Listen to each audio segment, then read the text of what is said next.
Assalamu alaikum, I'm Aisha and you're watching Samaa News. Here are today's headlines. Top economic officials from the US and China have kick-started talks in Kuala Lumpur to avert an escalation of their trade war and ensure that a meeting happens next week between US President Donald Trump and Chinese President Xi Jinping. The talks on the sidelines of the Association of Southeast Asian Nations Summit will chart a path forward after Trump threatened new 100% tariffs on Chinese goods and other trade curbs starting on November 1st. Thailand's Prime Minister will travel to Malaysia to sign a ceasefire deal with Cambodia that US President Donald Trump is set to witness after he pulled out of the ASEAN summit due to the death of the kingdom's Queen Mother. Foreign ministers of the Association of Southeast Asian Nations are meeting today to start a weekend of global diplomacy in Kuala Lumpur, with teams from the United States and China holding trade talks alongside the summit.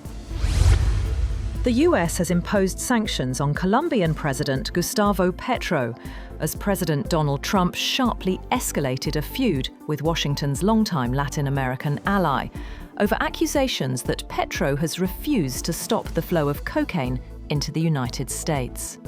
The US military has ratcheted up activity in the southern Caribbean, striking vessels in international waters that it has alleged, without evidence, are carrying drugs. Venezuelan President Nicolas Maduro has accused the United States of fabricating a war, following Washington's decision to deploy the USS Gerald R Ford, the world's largest aircraft carrier, towards the Caribbean. Calling the move a deliberate act of provocation in Latin America, Maduro says the US promised never to get involved in another war, and yet they are fabricating a new, eternal war. Russian President Vladimir Putin's aide Kirill Dmitriev has said that Moscow, Washington and Kiev are quite close to reaching a diplomatic breakthrough to end the ongoing war in Ukraine. Dmitriev insists that a summit between Putin and US President Donald Trump has not been cancelled, contrary to earlier statements from Trump. Thailand's Queen Mother Sirikit, who brought glamour and elegance to a post-war revival in the country's monarchy, has died, aged 93. Sirikit had been out of the public eye since a stroke in 2012. The palace said she was hospitalised since 2019 due to several illnesses and developed a bloodstream infection on October 17th before passing away late on Friday.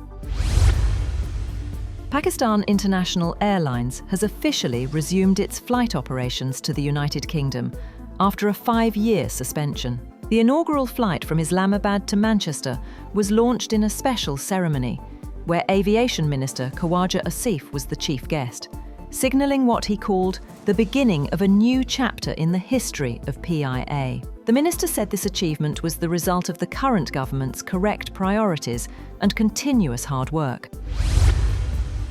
Ferrari is tapping into crypto markets and tech-rich youngsters with a planned new digital token that its wealthiest fans will be able to use in an auction for a Ferrari 499p, the endurance car that won 3 straight Le Mans titles. The plan for now is limited in scope and is an effort by the Italian sports car maker to tap into a trend among luxury brands seeking access to the growing wealth of younger tech entrepreneurs.